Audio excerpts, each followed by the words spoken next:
Welcome back to our YouTube channel PYQ guide. आज हम UPSC CAPF 2024 के जो पेपर में मैथमेटिक्स के जो भी क्वेश्चंस आए हैं क्वांटिटेटिव एप्टीट्यूड के, उन सभी का डिटेल सॉल्यूशन देखने जा रहे हैं।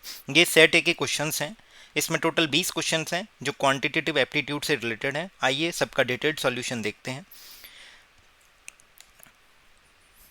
फर्स्ट क्वेश्चन, जब 1 प्लस 1 इंटू 2 1 इंटू 2 इंटू 3 जब भी क्रमागत संख्याओं का गुणनफल किया जाता है तो उसे बोलते हैं फैक्टोरियल। क्या बोलते हैं? फैक्टोरियल। मतलब जैसे 1 इंटू 2 है, इसका मतलब ये क्या है? 2 फैक्टोरियल। अगर ये 1 इंटू 2 इंटू 3 है तो इसको बोला है 3 फैक्टोरियल। अब यूपीएससी ने क्या किया है, इन फैक्टोरियल को ना शो करके उन्होंने पूरे के पूरे ब्रैकेट दिखाए हैं। अब क्वेश्चन में बोला गया है कि जब इसको 8 से विभाजित किया था, डिवाइडेड बाई 8, तो रिमाइंडर हमें पता करना है। तो ध्यान से देखिए, 8 जो है वो 2 और 4 से मिलके बना है। तो कुछ ऐसी टर्म्स होंगी जिसमें 2 और 4 आ रहा होगा। तो वो टर्म्स हमें फाइंड आउट करनी है कि ऐसी कितनी टर्म है जिनमें 2 और 4 आ रहा है। यानी उनको अगर 8 से डिवाइड करेंगे तो रिमाइंडर 0 आएगा। क्यों? क्योंकि उनमें 2 और 4 होगा। इसका मतलब वो 8 से कंप्लीटली डिविजिबल हो गए होंगे। तो आप देखिए, आपको मैं बताता हूं कि अगर कोई भी टर्म इस तरीके से लिखी हुई है, 1 into 2 plus 1 into 2 into 3 plus 1 into 2 into 3 into 4 plus 1 into 3 into 4 into 5, ऐसे जो लास्ट टर्म है वो है 1 into 2 into 3 into 4 into 5 into 500। तो इस तरीके से ये 500 फैक्टोरियल जो हैं, 1 फैक्टोरियल, 2 फैक्टोरियल, 3 फैक्टोरियल, 4 फैक्टोरियल, इन सब का सम किया गया 500 फैक्टोरियल तक। मतलब समेसन n फैक्टोरियल लिखा गया है और n इक्वल टू 1 से लेके 500 तक लिया गया है। ठीक है, ये तो इसका एक कॉम्पैक्ट फॉर्म हो गई। अब देखिए, हम देख रहे हैं, हम ऑब्जर्व कर पा रहे हैं कि ये 2 और 4 यहाँ से आना चालू हुआ है। मतलब ये 4 फैक्टोरियल है। 4 फैक्टोरियल में 2 और 4 होगा। 5 फैक्टोरियल में 2 और 4 होगा। बट ये 3 फैक्टोरियल है, इसमें दो तो है बट 4 नहीं है। तो इसका मतलब ये सारे के सारे जितने भी टर्म है, ये सारे के सारे रिमाइंडर क्या देंगे? 0। अब बचा हुआ रिमाइंडर इनकी वजह से जो आएगा वही आपका आंसर होगा। क्यों? 0 में कुछ ऐड करेंगे तो वही आ जाएगा। देखते हैं, 1 प्लस 1 इंटू 2 कितना होगा? 2 प्लस 1 इंटू 2 इंटू 3 मतलब कितना होगा? 6। यानी टोटल कितना हो गया? 6 2 8 1 9। 9 को जब 8 से भाग देंगे तो रिमाइंडर कितना आएगा? 1। शेषफल 1 आया। यानी इतने पार्ट से लेके इतने पार्ट से शेषफल 1 आया और इतने पार्ट से 0 आया, तो टोटल रिमाइंडर कितना आएगा? 1 प्लस 0 यानी 1। तो इसका करेक्ट आंसर क्या होगा? 1। नेक्स्ट क्वेश्चन देखते हैं, किसी अर्धवृत्त के क्षेत्रफल के छठवें भाग के बराबर क्षेत्रफल वाले त्रिज्यखंड द्वारा बनाया गया कोण डिग्री में क्या होगा? The angle made by a sector having area 1/6 of the semi circle. यानी कोई एक सेक्टर है, ये एक सेक्टर है। अब हमसे बोला गया है कि ये जो सेक्टर है, इसमें जो एंगल है ये थीटा हमें पता करना है। क्या पता करना है? ये थीटा पता, इसकी रेडियस आर है। बट इसका एरिया जो होता है वो होता है 1/2 R square theta. But question में दिया गया है कि ये एरिया जो है वो किसके बराबर है? 1/6 of the area of semi circle. तो पूरे सर्किल का एरिया होता है पाई आर स्क्वायर और सेमी सर्किल का एरिया 1/2। कई बच्चों ने गलती की है, यहाँ पे 1/2 लगाना वो भूल गए। उन्होंने सेमी सर्किल सही से नहीं पढ़ा। उन्होंने क्या किया कि पूरे सर्किल का 1/6 कर दिया। जबकि यहाँ पे क्या होगा? 1/6 गुणा 1/2 गुणा पाई आर स्क्वायर। क्लियर है? अब इसको फर्दर हम सॉल्व करेंगे तो 1/2 और आर स्क्वायर आपस में कैंसिल हो जाएंगे।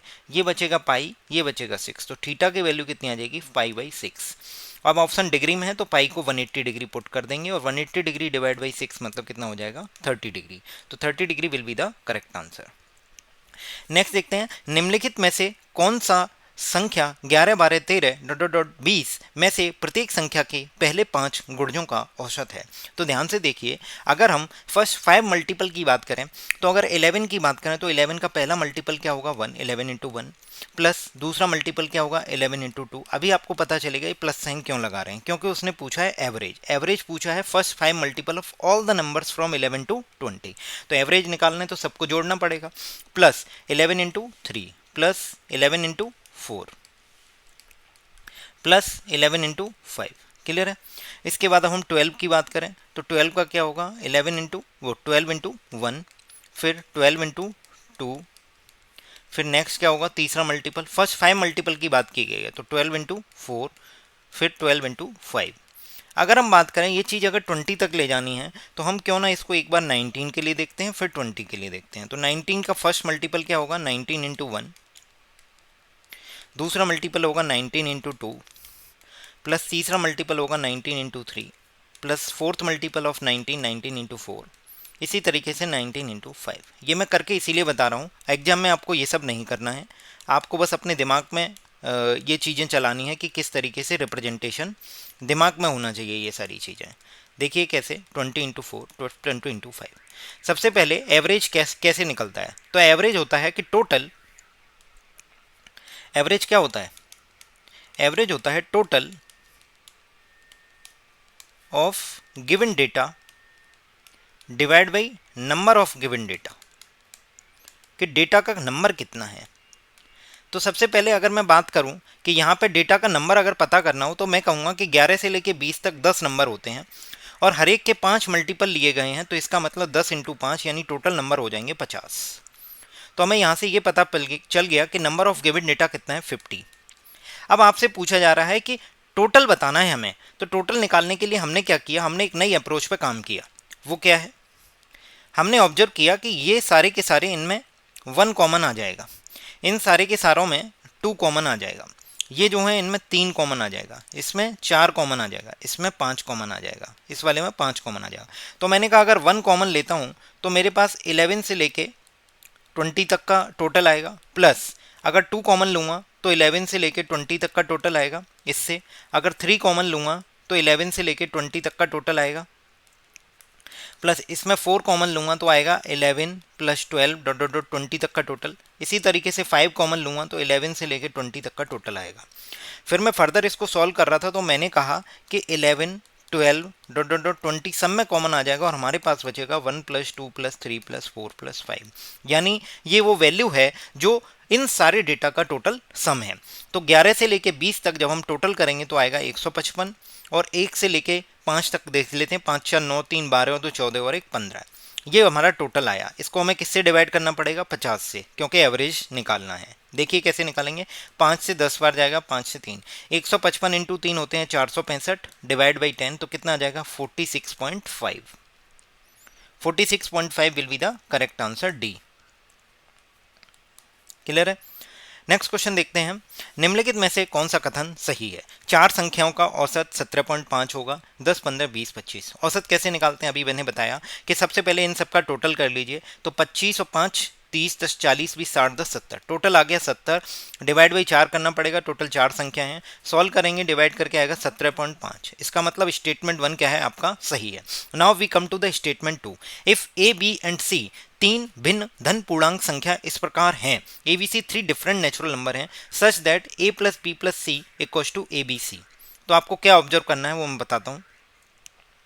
जब भी ऐसा आ जाए कि 3 संख्याओं का जो जोड़ है वो उनके मल्टीपल के बराबर है, तो ऐसा एक ही सेट एग्जिस्ट करता है, वो होता है 1 2 3।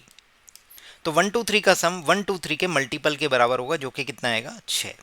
अब मैं इससे हमसे पूछा गया है कि आप मीन बताइए, मीन निकालिए या एवरेज निकालिए, किसका, ए बी सी का। तो क्या होगा, ए प्लस बी प्लस सी अपॉन 3। अब हमें पता है ए प्लस बी प्लस सी कितना है, 6 है, तो 6/3 यानी कितना होगा 2। कितना आएगा इसका करेक्ट आंसर, 2। तो जबकि क्वेश्चन में दिया गया 3, तो इसका मतलब स्टेटमेंट 2 गलत हो जाएगा और स्टेटमेंट 1 सही होगा, तो इसका करेक्ट आंसर होगा ओनली 1 सही। नेक्स्ट क्वेश्चन देखते हैं, x और y की वर्तमान आयु वर्षों में अनुपात y और z की वर्तमान आयु वर्षों में के अनुपात के बराबर है। यानी x और y की जो प्रेजेंट एज का रेशियो है वो y और z की प्रेजेंट एज के रेशियो के बराबर दिया गया है। यहाँ से हमें पता चल गया एक्स जेड बराबर क्या होगा, वाई स्क्वायर, एक्स जेड बराबर वाई स्क्वायर। अब क्वेश्चन में दिया गया है कि y की वर्तमान आयु जो प्रेजेंट एज है y की वो कितनी दी है, 15, तो एक्स जेड बराबर हो जाएगा 15 इंटू 15। क्या मैं 15 इंटू 15 को ऐसे लिख सकता हूँ 5 इंटू 3 इंटू 3 इंटू 5, बिल्कुल लिख सकते हैं, एक्स जेड। अब मैं यहाँ पे एक्स और जेड की वैल्यू निकालने की कोशिश करता हूँ, तो 3 और 3 एक फैक्टर ले लिया और 5 और 5 एक फैक्टर ले लिया, 25। क्लियर है। अब मैं चेक करता हूँ कि अगर मैं x बराबर 9 और z बराबर 25 और y बराबर 15 लेता हूँ तो क्या x upon Y plus Y upon Z satisfy हो रहा है। तो देख लेते हैं, x की वैल्यू कितनी है 9, y की वैल्यू कितनी है 15, इक्वल्स टू जेड की वैल्यू, y की वैल्यू कितनी है 15, जेड की वैल्यू कितनी है 25। सॉल्व करते हैं, 3 3 9, 3 पंजे 15, 3 पंजे 5 3 15, पचम 25, तो दोनों तरफ 3/5 आ गया। इसका मतलब ये वैल्यूज हमने जो निकाली ये एकदम करेक्ट है। अब हमसे क्वेश्चन में पूछा गया है कि एक्स और वाई जेड की आयु वर्षों में का योगफल हो सकता है, तो टोटल योगफल क्या होगा? 25 और 5 30 10 40 और 9 49, तो 49 years will be the correct answer, मतलब सी। नेक्स्ट देखते हैं, x plus 1/x equal to 2 है। जब भी कोई भी रेसिप्रोकल इक्व टू 2 है, इसका मतलब a प्लस बी अगर 2 है, इसका मतलब a और b आपस में क्या है? बराबर हैं। तो क्या होगा? a प्लस बी बराबर हो जाएंगे। सब पर कंडीशन है कि a b इक्व टू 1 है। तो अगर इन दोनों का मल्टीप्लाई 1 आ रहा है, इसका मतलब ये दोनों के दोनों 1 के बराबर हैं। x प्लस 1/x 2 है, इसका मतलब x बराबर 1 होगा। अगर x बराबर 1 होगा तो x की पावर 32 भी 1 होगा, प्लस x की 1/x की पावर 32 भी 1 होगा, तो 1 प्लस 1 कितना आएगा? 2। तो इसका करेक्ट आंसर होगा डी। एक दुकानदार ने 30% की हानि पर कोई उत्पाद बेचा है। यदि उसका विक्रय मूल्य 150 रुपये अधिक होता तो उसे 10% का लाभ होता। बहुत ही शॉर्ट ट्रिक से करेंगे, ये मैंने पहले भी आपको बताया है कि यूपीएससी सीएपीएफ में अगर आप प्रीवियस ईयर क्वेश्चन अच्छे से करके जा रहे हैं, सारे कॉन्सेप्ट समझ के जा रहे हैं, तो कोई भी क्वेश्चन इसमें टफ नहीं है। अगर आपने पिछले 5 सालों के क्वेश्चंस भी अच्छे से किए हैं तो सारे के सारे क्वेश्चंस इजी हैं। तो देखिए, दुकानदार ने 30% हानि पे बेचा। मान लीजिए 100 है, 100 में 30% हानि पे बेच रहा है, लॉस है। अगर उसने क्या किया कि 30% लॉस पे बेचा और 10% प्रॉफिट होने लगता है उसे, 10% प्रॉफिट, तो इसका मतलब ये 40% जो है, यानी ये लॉस के -30 और प्लस के, तो 40% की वैल्यू 150 है, क्योंकि -30% जो लॉस हो रहा था वो 10% प्रॉफिट में कन्वर्ट हो रहा है just because of selling price. तो 40% की वैल्यू कितनी है? 150। सेलिंग प्राइस बढ़ाई गई है, तो 20% की वैल्यू कितनी आएगी? 75। और हमें क्या निकालना है? Cost price. कॉस्ट प्राइस क्या है? 100, मतलब इंटू 5 इंटू 5, तो 100% की वैल्यू कितनी आ जाएगी? 375। 375 will be the correct answer. Next question देखते हैं, ए बी और सी किसी कार्य को क्रम से 20 25 और 30 दिनों में पूरा कर लेते हैं। ए बी सी 3 लोग हैं, 20 25 और नेक्स्ट क्वेश्चन में दिया गया है 30, इतने दिनों में कंप्लीट कर लेते हैं। और क्वेश्चन में बोला गया है वे एक साथ कार्य प्रारंभ करते हैं, किंतु बी 3 दिनों तक कार्य करने के बाद कार्य छोड़ देता है। 3 दिन तक ए बी सी तीनों ने काम किया, 3 डेज तक। इसके बाद जो रिमेनिंग डेज हैं जो हमें निकालने हैं, उसमें ए और सी दोनों ने मिलकर काम किया है। तो पूछा गया है यह कार्य आरंभ से कितने दिनों में पूरा हो जाएगा। तो देखिए क्या करेंगे, सबसे पहले हम सबकी इफिशियंसी निकालते हैं। इफिशियंसी निकालने के लिए हमें टोटल वर्क निकालना पड़ेगा, और टोटल वर्क निकलेगा हमारे एलसीएम से। ये क्या होगा? एलसीएम होगा किसका? एलसीएम ऑफ 20 25 और 30। जब 20 25 30 का एलसीएम निकालेंगे तो आएगा 300।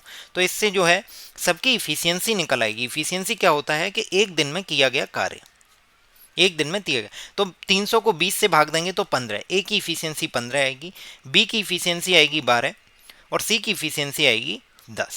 कैसे निकाला? 300 डिवाइड बाई 20, 300 डिवाइड बाई 25 और 300 डिवाइड बाई 30। क्लियर है? अगर ए प्लस बी प्लस सी तीनों मिलके एक दिन में कितना यूनिट काम करेंगे और आपको निकालना हो, तो इनकी इफिशियंसी को हम जोड़ देंगे। तो तीनों मिलके कितने यूनिट काम करेंगे? तो 15 12 और 10 कितना आ जाएगा? टोटल आ जाएगा 37। तो इसका मतलब 37 इंटू 3 मतलब 111, 37 इंटू 3 111। ये आपको डायरेक्ट याद रखना है। तो यानी 111 यूनिट ऑफ काम 3 दिन में हो चुका है। तो रिमेनिंग कितना होगा? रिमेनिंग हो 300 माइनस 111 मतलब 189। 189 यूनिट ऑफ वर्क किससे कराना है? ए और सी से। ए एक दिन में 15 यूनिट काम करता है, सी एक दिन में 10 यूनिट, तो दोनों मिला के 25 यूनिट करते हैं। तो 189 डिवाइड बाई 25, 25 सत्ते 175 होते हैं। तो ये बचेगा 7 सही 14/25। अब 7 सही 14/25 ऑप्शन में नहीं है, बट हमें दिख गया है कि लास्ट में नीचे एक 25 है, तो आपको पूरा कैलकुलेट करने की जरूरत नहीं है, डायरेक्ट यही आंसर होगा। बट इसमें 3 दिन ये वाले ऐड और हो जाएंगे, क्योंकि उसने पूछा है how many days from the start till the work we completed. Start से पूछा है, तो ये दोनों के दोनों दिन ऐड हो जाएंगे। तो 7 और 3 10, तो इसका करेक्ट आंसर आएगा 10 सही 14/25। नेक्स्ट क्वेश्चन नंबर देखते हैं। क्वेश्चन नंबर है 54। दो नल ए और बी एक टंकी को क्रम से 20 मिनट और 15 मिनट में भर सकते हैं। यानी अब हम बात कर रहे हैं पाइप एंड सिस्टर्न की। पाइप और सिस्टर्न और टाइम एंड वर्क, ये दोनों टॉपिक भाई भाई हैं। यानी इसमें क्या है, 20 यूनिट 20 मिनट में भरता है, ये 15 मिनट में भरता है। बस पाइप सिस्टम में क्या है, नेगेटिव वर्क होने लगता है, क्योंकि एम्प्टी का कॉन्सेप्ट भी है। और इसमें भी हो सकता है टाइम एंड वर्क में, बट वो क्या है कि पॉजिटिव ही रहता है हमेशा वर्क। फिर अगला बोला गया है तीसरा नल सी पूरी भरी हुई टंकी को 6 मिनट में खाली कर सकता है। 6 मिनट में खाली कर, यानी इसके आगे माइनस लगा दिया मैंने जस्ट टू सपोज कि वो माइनस में है। Two tap A and B can fill a tank with 20 minutes and 15 minutes respectively and third tap C can empty the full tank in 6 minute. अब बोला जा रहा है टंकी को भरने के लिए नल ए और बी को 5 मिनट चलाने के बाद, अब 5 मिनट चलाया जाएगा, 5 मिनट चलाया जाएगा, तो 5 मिनट कौन चल रहा है, ए और बी। टंकी को खाली करने के लिए नल सी को खोल दिया जाता है। अब 5 मिनट बाद सी को खोल दिया जाता है, बट कंडीशन दी है कि ए और बी लगातार उसे भर रहे हैं। तो इसके बाद ए बी सी तीनों को भी काम पे लगा दिया गया कि ए बी सी अब तीनों के तीनों नल खोल दिए गए हैं, ये भरने वाले हैं और ये खाली करने वाला नल है सी। बोला गया है प्रारंभ करने के कितने मिनट बाद टंकी खाली हो जाएगी। ठीक है, अब देखिए ध्यान से, इसको हम करेक्ट करेंगे कि सबसे पहले एलसीएम लेंगे तो एलसीएम आएगा 60। एलसीएम 60 आने का मतलब आपको टोटल वर्क पता चल गया है। अब हम इफिशियंसी निकालेंगे तो 60/20 यानी ए की इफिशियंसी कितनी आएगी, 3। बी की इफिशियंसी आएगी 4। कैसे निकाला, 60/15। Total work divide by number of days taken by B. Total work divide by number of days, number of minutes taken by C कितना आएगा, 60/6 यानी 10। 60/6 यानी कितना हो जाएगा, 10। यानी ए 1 मिनट में 3 यूनिट टंकी भरेगा, बी 4 यूनिट और सी जो है खाली करेगा -10, 60/6। क्लियर है। अगर हम बात करें कि 5 मिनट में दोनों ने मिलकर कितना काम किया तो 1 मिनट में कितना काम करेंगे, 3 + 4 7, तो 5 मिनट में करेंगे 35। कैसे, 7 × 5 से। 7 कैसे आया, दोनों की इफिशियंसी को जोड़ दिया ए और बी की। अब बात करते हैं कि ए बी सी अगर तीनों काम करने लगे तो अब केवल और केवल टंकी खाली होगी। कैसे, 4 और 3 7 में से -10 यानी -3। अब यहाँ पे केवल और केवल एम्प्टी का प्रोसेस चलेगा और क्वेश्चन में भी यही पूछा गया कि टंकी कितनी देर में खाली हो जाएगी। तो इन तीनों का कितना है, -3। अब भरी हुई टंकी कितनी है, 35। तो 35 बटे क्या होगा, 3। 35/3 सॉल्व करेंगे तो हमारे पास क्या निकल के आएगा, 11 सही 2/3 मिनट। क्लियर है। नेक्स्ट क्वेश्चन देखते हैं, क्वेश्चन नंबर 55। क्वेश्चन नंबर 55 में बोला गया है ए और बी एक ही गंतव्य पर पहुंचने के लिए एक ही समय पर चलना आरंभ करते हैं। ए और B start at the same time to reach the same destination. अगर सेम डेस्टिनेशन है इसका मतलब ये क्लियर हो गया कि ए और बी जो दो पर्सन हैं, इन लोगों के लिए क्या है कि अगर डेस्टिनेशन सेम है इसका मतलब डिस्टेंस वहाँ पे क्या है, दोनों सेम ट्रेवल करेंगे। और जब जब हमें पता है कि speed equals to distance upon time होता है, चाल बराबर दूरी बटे समय। अगर दूरी सेम है, डिस्टेंस सेम है, तो स्पीड और टाइम का रेशियो एक दूसरे का क्या हो जाता है, रेसिप्रोकल। क्लियर है, एक दूसरे का रेसिप्रोकल हो जाएगा। देखते हैं अब क्या करेंगे। अब क्वेश्चन में बोला गया है कि इफ बी ए की स्पीड के 5/7 स्पीड से चलता है, B travelled at a speed of 5/7 of speed of A, यानी बी की स्पीड जो है और अपॉन ए की स्पीड अगर निकालेंगे रेशियो तो निकल के आएगा 5/7। इसका मतलब हम ये कह सकते हैं कि ए की स्पीड जो है वो 7 है और बी की स्पीड 5 है। अब अगर ए की स्पीड 7 है, बी की स्पीड 5 है, तो हम इन दोनों को रेसिप्रोकल कर देंगे तो टाइम का रेशियो 5 और 7 आ जाएगा। क्लियर है। अब नेक्स्ट क्वेश्चन में पढ़ते हैं। क्वेश्चन में बोला गया है and reached the destination 1 hour 20 minutes after A. Simple सी बात है कि बी की स्पीड ए के कंपेयर में क्या है, कम है, क्योंकि बी की 7 है, वो बी की 5 है और ए की 7 है, तो बी की स्पीड कम है, तो बी ज़्यादा समय लेगा। कितना ज़्यादा समय ले रहा है, 2 यूनिट। 2 यूनिट रिप्रेजेंट कर रहा है किसको, 1 घंटा 20 मिनट को। 1 घंटा 20 मिनट को अगर हम घंटे में चेंज करेंगे तो 20/60 यानी 1/3 यानी 4/3 घंटे।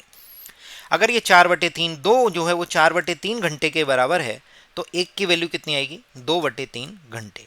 अब क्वेश्चन में देख लेते हैं क्वेश्चन में क्या हमसे डिमांड की गई है, क्वेश्चन क्या पूछ रहा है। क्वेश्चन में पूछा गया है कि what was the time taken by B to reach the destination. तो बी को कितना यूनिट टाइम लग रहा है, 7। जब एक की वैल्यू 2/3 है तो 7 की वैल्यू क्या होगी, 7 × 2 यानी 14/3 घंटे।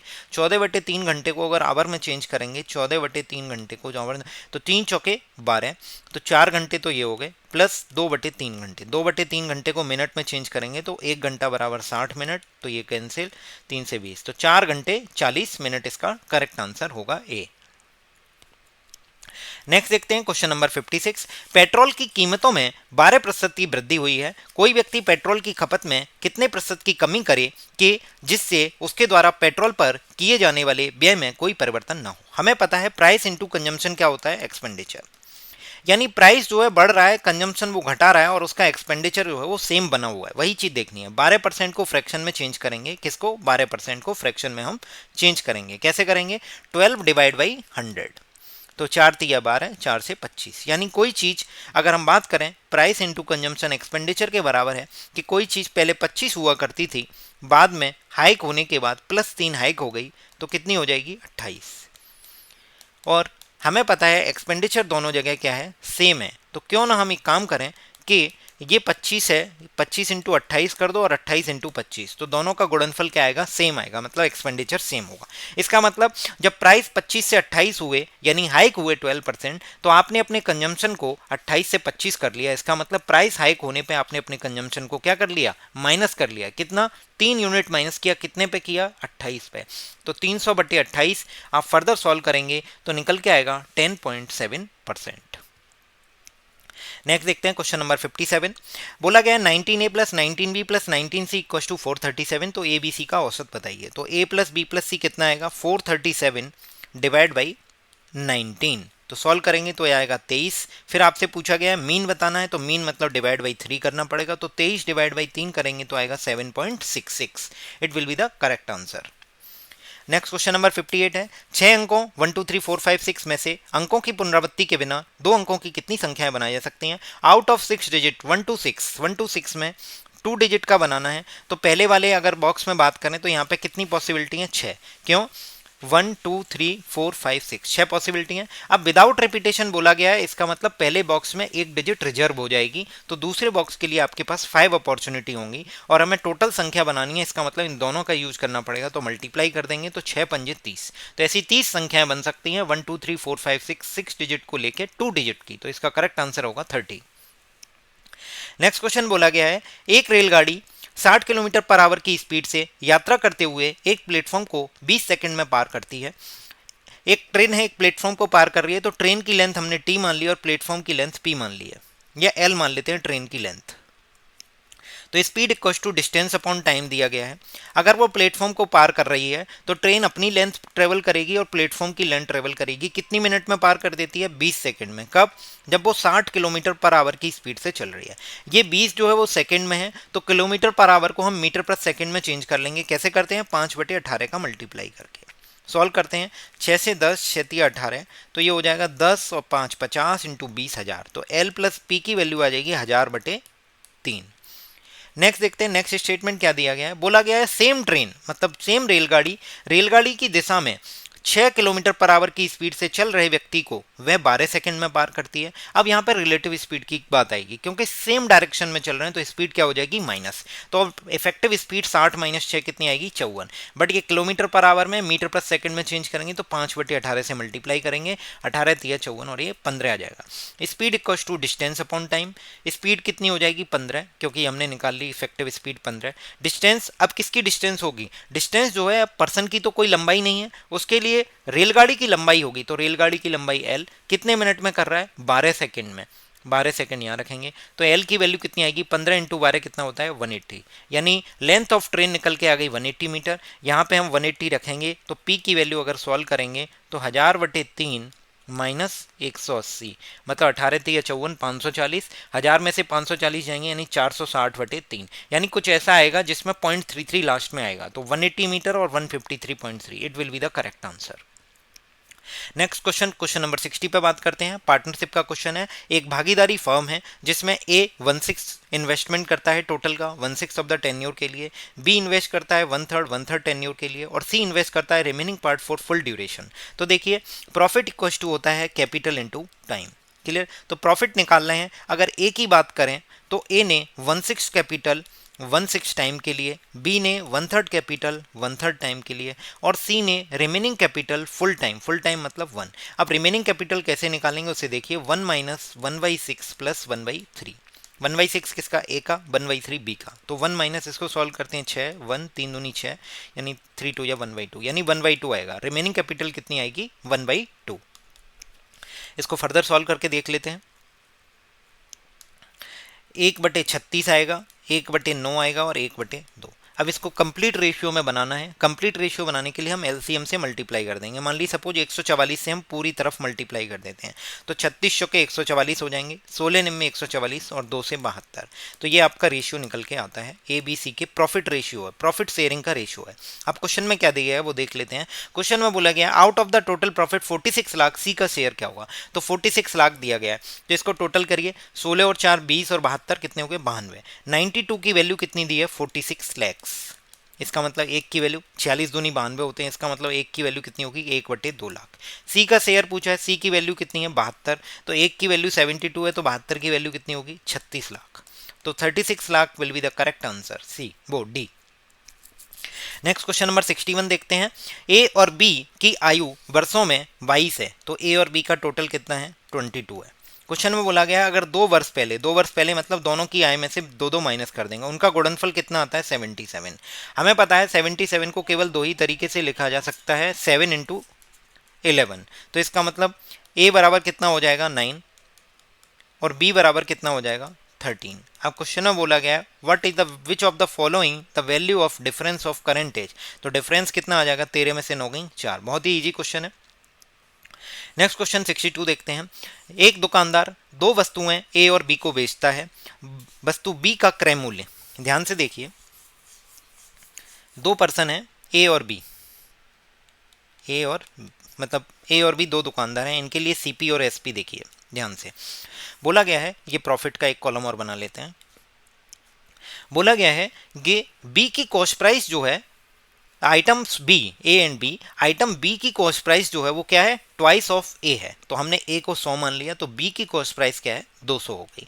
अब क्वेश्चन में क्या बोला गया है उसको देखते हैं। क्वेश्चन बोला गया है दुकानदार ए वस्तु को 10% प्रॉफिट पे बेचता है, तो 100 का 10% मतलब 10 रुपए, और दुकानदार बी 20% प्रॉफिट पे बेचता है। 20% का मतलब कितना हो गया 200 का 20% निकालेंगे तो कितना आएगा 40। तो टोटल प्रॉफिट कितना निकल के आएगा 20 और 40 और 10 50, और टोटल सीपी कितने निकल के आएगी कितनी 300। अब क्वेश्चन में पूछा गया विच of the following is net profit. Net profit का मतलब हुआ total profit upon total cost price. तो टोटल प्रॉफिट इंटू 100, तो टोटल प्रॉफिट कितने का है 50 का, टोटल कॉस्ट प्राइस कितनी है 300, यानी 6, 100/6 मतलब कितना हो गया 16.66%। तो 16.66 आपका करेक्ट आंसर होगा डी। क्वेश्चन नंबर 63 देखते हैं। 100 छात्रों की एक क्लास में out of A class of 100 student 25 play cricket and football. At least cricket और फुटबॉल के 25 हैं। उसके बाद बोला गया क्रिकेट और हॉकी के कितने हैं 15 हैं। नेक्स्ट बोला गया है कि फुटबॉल और हॉकी के, ये सेकंड वाला क्या था क्रिकेट एंड हॉकी, फुटबॉल और हॉकी के कितने हैं 12 हैं। और बोला गया है कि ऑल मतलब जो तीनों चीजें खेलते हैं वो कितने हैं टोटल 10 हैं। नेक्स्ट बोला गया है number of students playing cricket football, सबके अलग अलग दिए गए हैं।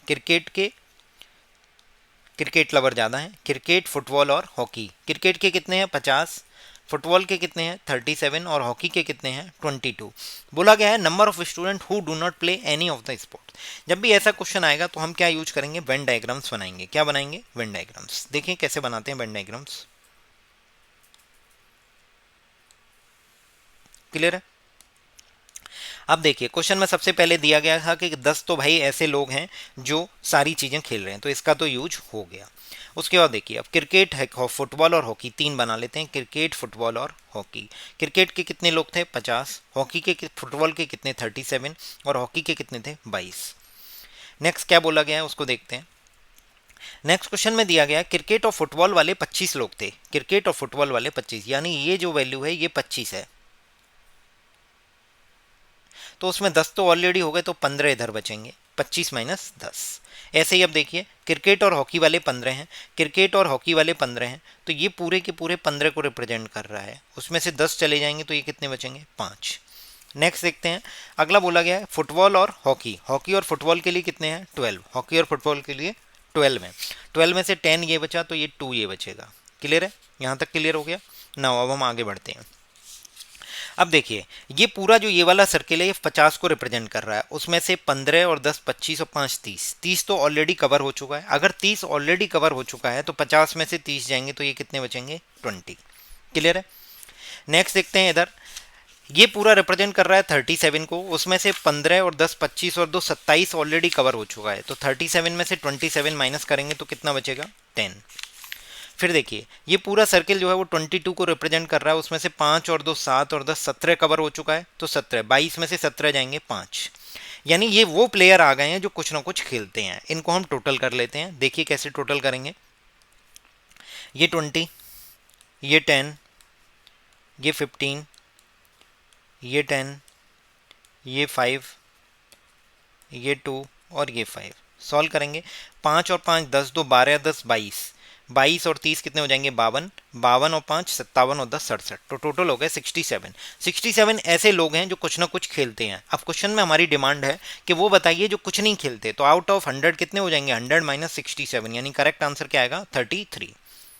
नेक्स्ट क्वेश्चन नंबर 64 पे बात करते हैं। 5 व्यक्तियों के एक समूह को जिनमें दंपति युगल भी शामिल है, यानी 5 लोग हैं जिनमें एक कपल है और बाकी के 3 क्या हैं सिंगल हैं। क्लियर। अब इन्हें क्या करना है, एक मीटिंग कंडक्ट करानी है, राउंड टेबल मीटिंग है। इसमें बोला गया है कि इनको बिठाने के कितने तरीके होंगे कि ये कपल जो है वो आपस में पास ना बैठें, क्योंकि मीटिंग होगी तो ये कपल आपस में बात करेंगे। तो इन्होंने वो तरीके निकाले हैं कि हमें वो तरीके फाइंड आउट करने हैं जिनमें कपल आपस में बगल में ना बैठ रहे हों। तो हम क्या करते हैं, सबसे पहले अगर किसी, ध्यान से देखिए, अगर किसी सर्किल में हमें n लोगों को बिठाना हो तो उसके तरीके होते हैं n-1 फैक्टोरियल।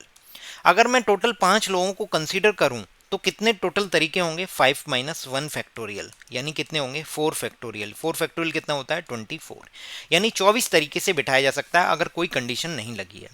अब हम क्या करेंगे, हम इस 24 में से उन तरीकों को माइनस कर देंगे जब दोनों कपल एक दूसरे में साथ बैठ रहे हैं। इसका मतलब हम क्या करते हैं, इन कपल जो ए और बी कपल का नाम मान लेते हैं, तो इनको हम एक ही एंटिटी ट्रीट करते हैं। तो टोटल अब कितने लोग हो गए 3 और 1 4। अब 5 लोग नहीं होंगे, क्यों, क्योंकि वो एक ही एंटिटी ट्रीट कर रहे हैं। अगर 4 लोगों को एक सर्किल में बिठाने तो तरीके कितने होंगे 4-1 फैक्टोरियल, यानी 3 फैक्टोरियल, यानी 6। बट अब आपको यहाँ पे क्या ध्यान रखना होगा कि कपल एक बार ऐसे बैठा है तो एक बार ऐसे भी बैठ सकता है, यानी इस तरीके से 6 तो इस तरीके से 6, तो टोटल 12 तरीके हो जाएंगे। इसका डबल करना पड़ेगा, यानी 24 तरीके टोटल आए, उसमें से 12 तरीके वो हो गए जब ए और बी आपस में साथ में बैठ रहे हैं कपल। वो ए और बी की पोजीशन में भी बैठ सकते हैं और बी और ए की ओरिएंटेशन में भी। तो 24 में से 12 माइनस करेंगे तो आएगा 12, यानी 12 ऐसे तरीके होंगे जब ए और बी दोनों एक दूसरे के पास नहीं बैठे होंगे। तो इसका मतलब आधे तरीके ऐसे होंगे 12 जिनमें ए और बी साथ बैठ रहे हैं, और 12 तरीके ऐसे हैं जिसमें ए और बी साथ नहीं बैठ रहे हैं। तो इसका करेक्ट आंसर क्या निकल के आएगा 12। आपसे नेक्स्ट टाइम सीएपीएफ के एग्जाम में यही सेम क्वेश्चन पूछेगा, बट वो आपसे वो नोट न लगा के बोलेगा कि find the number of ways so that the couple sit next to each other. तो इसका करेक्ट आंसर तब भी 12 ही आएगा। क्लियर है। नेक्स्ट क्वेश्चन, ये सीएपीएफ 2022 में एग्जैक्ट क्वेश्चन रिपीट हुआ है, मैं इसको फिर भी आपको बता देता हूँ। If fair coin is toss 3 times, एक कॉइन है उसको 3 बार टॉस किया जाता है और सारे के सारे आउटकम नोट किए जाते हैं। तो ध्यान से देखिए, एक अगर कॉइन की बात करें तो उसमें या तो हेड होगा या टेल होगा। अगर आउटकम नोट करे जाएंगे तो पहला आउटकम हम चेक करते हैं, तो इसका मतलब सपोज तीनों हेड आ गए, तीनों टेल आ गए। दूसरी पोजीशन कि अगर 2 हेड आ जाएं और बाकी के क्या आए टेल आए, तो टेल की पोजीशन या तो पहले लास्ट पे हो या बीच वाली पोजीशन में हो या फर्स्ट। एक ऐसी पोजीशन भी आ सकती है कि जहां पे तीनों के वो 2 टेल आ जाएं। 2 टेल आने का मतलब जो हेड की पोजीशन है वो तीसरे नंबर पे आ जाए, दूसरे नंबर पे और फर्स्ट नंबर पे। अब क्वेश्चन में क्या डिमांड की गई है, इसका मतलब टोटल 8 आउटकम आ सकते हैं जो नोट किए गए, 1 2 3 4 5 6 7 8। क्लियर है। अब क्वेश्चन में क्या पूछा गया, क्वेश्चन में देखिए, what is the probability of getting exactly 2 heads. तो 2 हेड्स वाले केवल और केवल यही 3 है, देख लीजिए आप, 2 हेड्स वाले केवल और केवल यही हैं। तो इसका मतलब कितने हो जाएंगे 8 डिवाइड बाई 3 डिवाइड बाई 8, यानी फेवरेबल कितने हैं 3, क्योंकि हमें एग्जैक्टली 2 हेड चाहिए, और टोटल आउटकम कितने आए 8। तो इसका करेक्ट आंसर होगा 3/8। इस तरीके से हमने सीएपीएफ 2024 जो अभी लास्ट संडे को एग्जाम हुआ है परसों, उसके सभी क्वांट के सेक्शंस को देखा है, क्वांट के सेक्शंस के सभी क्वेश्चंस के सॉल्यूशंस को देखा है। अगर आपको वीडियो पसंद आई हो तो लाइक करिए, चैनल को सब्सक्राइब करिए। हम जल्दी ही आपके लिए और वीडियोज लेके आएंगे सीएपीएफ से रिलेटेड।